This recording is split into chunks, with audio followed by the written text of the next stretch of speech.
9 तारीख को शादी और आज दूल्हे की मौत हो गई। जिसके सिर सजना था सेहरा, आज उसकी अर्थी उठ रही है। हमीरपुर में जो हुआ, भगवान ऐसा किसी दुश्मन के साथ भी ना करे। आखिरी वक्त आया तो बेचारा पंजाब की तरफ चल पड़ा। वहां उसका काल बैठा था, फिर इतनी दर्दनाक मौत मिली कि आगे और पीछे दोनों तरफ से यमराज ने ऐसा हमला किया कि बचने का कोई चांस ही नहीं छोड़ा।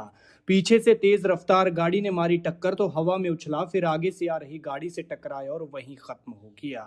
क्या हाल हो रहा होगा उस दुल्हन का जिसकी शादी से पहले दुनिया उजड़ गई। पल भर में टूट गए सारे सपने और चूर हो गई सारी खुशियां।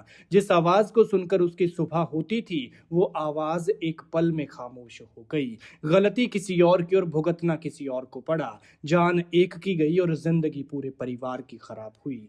घर में थी शादी की खुशी, 9 फरवरी को गूंजनी थी शहनाई। डीजे की धमक पर नाच गाने की तैयारी थी। सारी तैयारियां हो चुकी थी, शादी का सामान खरीदा जा चुका था, चमचमाता सेहरा भी तैयार था। लेकिन अफसोस कि जिसके सिर ये सेहरा सजना था, भगवान ने उस दूल्हे की जान छीन ली। ये हमीरपुर के नेरी के 30 साल के विशाल हैं, जिनकी 9 फरवरी को बारात निकलनी थी। लेकिन सोचिए क्या हो रहा होगा उन माँ बाप का जिनका नौजवान बेटा इस तरह से चला गया। हर माँ बाप का सपना बेटे की शादी देखना होता है। जब बेटा बहू लेकर आता है तो ये उनके जिंदगी का सबसे बड़ा दिन होता है। लेकिन अफसोस की नियति ने इनके साथ ऐसा क्रूर खेल खेला कि खुशियों से सजा घर एक पल में मातम में बदल गया। विशाल अभी कुछ वक्त पहले ही नौकरी करने खरड़ गया था।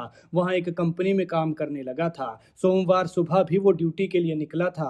बाइक पर आता जाता था। बताया जा रहा है कि जैसे ही विशाल कमरे से निकला तो पीछे से आ रही एक गाड़ी ने उसकी बाइक को टक्कर मार दी। वो इस टक्कर से बच भी जाता, लेकिन उसका बुरा वक्त देखिए। जैसे ही इस गाड़ी से टकराकर वो उछला तो आगे से आ रहे टिप्पर की चपेट में आ गया और मौके पर ही मौत हो गई। हादसे के बाद वहां अफरा तफरी मच गई। उसे अस्पताल पहुंचाया गया, लेकिन देर हो चुकी थी। जिसकी शादी होने वाली थी उस दूल्हे की जान जा चुकी थी। फिर जैसे ही कफन में लिपटा हुआ ये नौजवान बेटा घर पहुंचा तो चीख पुकार मच गई। कहां उस घर में शादी के गीत गूंजने थे और कहां चीख पुकार मची हुई है। दर्द इतना है कि माँ बाप भाई सब बेसुध पड़े हैं और माँ तो बिन पानी मछली की तरह तड़प रही है। रुंधे हुए गले से विशाल के चाचा कहते हैं कि वो 4 महीने पहले ही काम करने के लिए पंजाब के खरड़ गया था। घर में उसकी शादी की सारी तैयारियां हो चुकी थी, कार्ड तक बन चुके थे, लेकिन एक खबर ने सब कुछ खत्म कर दिया।